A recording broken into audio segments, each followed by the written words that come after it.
Breakfast tayo, guys. So, aking breakfast is going to be oatmeal. So, ito yung honey. Murahin lang to. So, yan. And meron din ako ditong banana. So, banana. So, breakfast ko is oatmeal and banana. So, ayusin ko lang.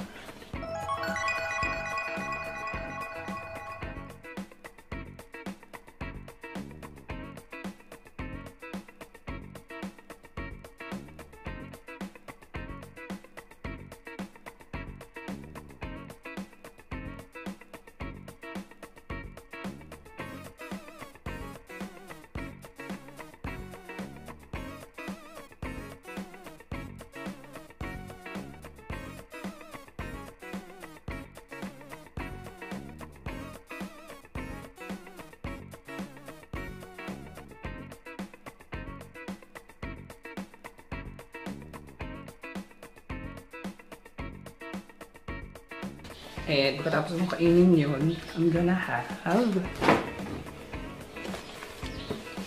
ito. Black chocolate. Kasi napanood ko. Maganda daw yung dark chocolate sa skin. So, yan. Siguro mga 3 square lang. Alright guys, so lunchtime na. At bigyan ako ng daddy ko na lomi. So this is loming Batangas. And pakita ko sa inyo kung paano to piniprepare. Well, luto na to, pero yung pampalasa, hahaluin ko muna. So ito guys, meron tayong kalamansi, toyo, tsaka ito ay roasted na bawang. So, pampalasa to dito sa lomi namin, Batangas. Ito kayo dito sa amin, masarap mga lomi dito sa Batangas.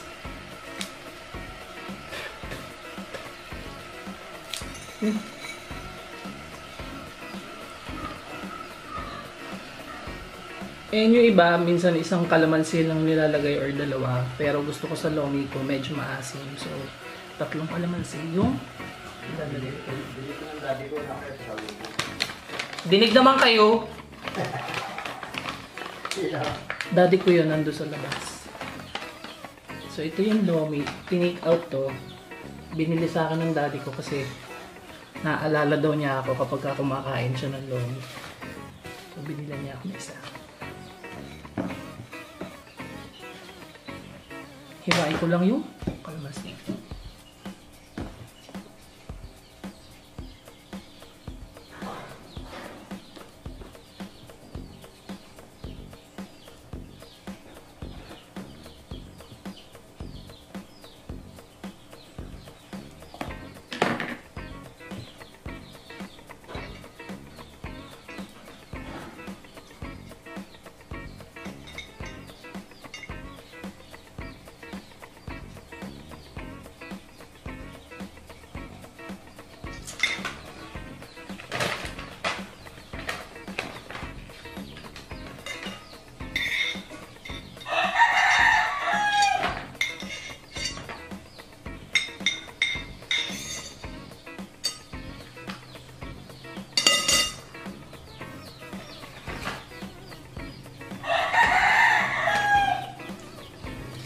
Toyo.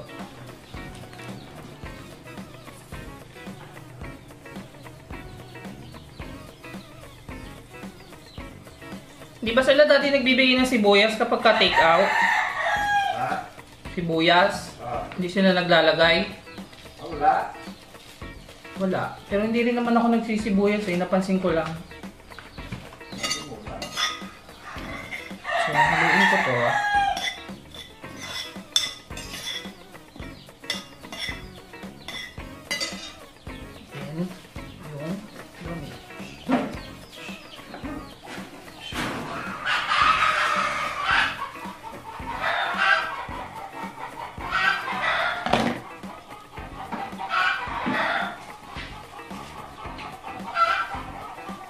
init.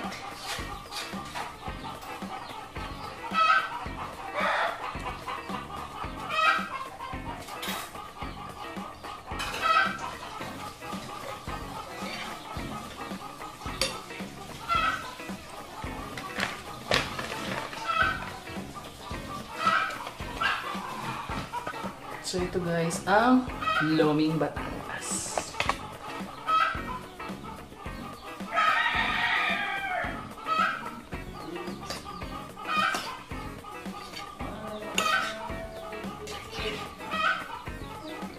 So naano ko ng mabuti. Kain tayo.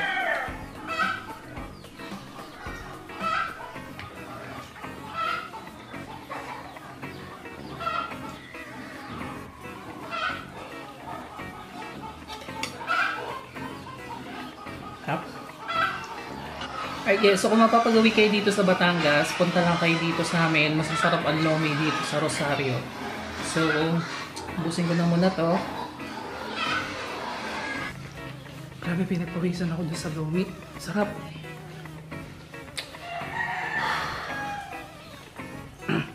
Okay, so napapansin nyo medyo warm yung kulay ko dito.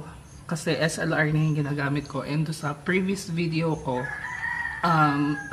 yung phone, cellphone yung ginagamit ko. So yeah, iba yung contrast nito kumpara doon sa nauna kong video. So yan.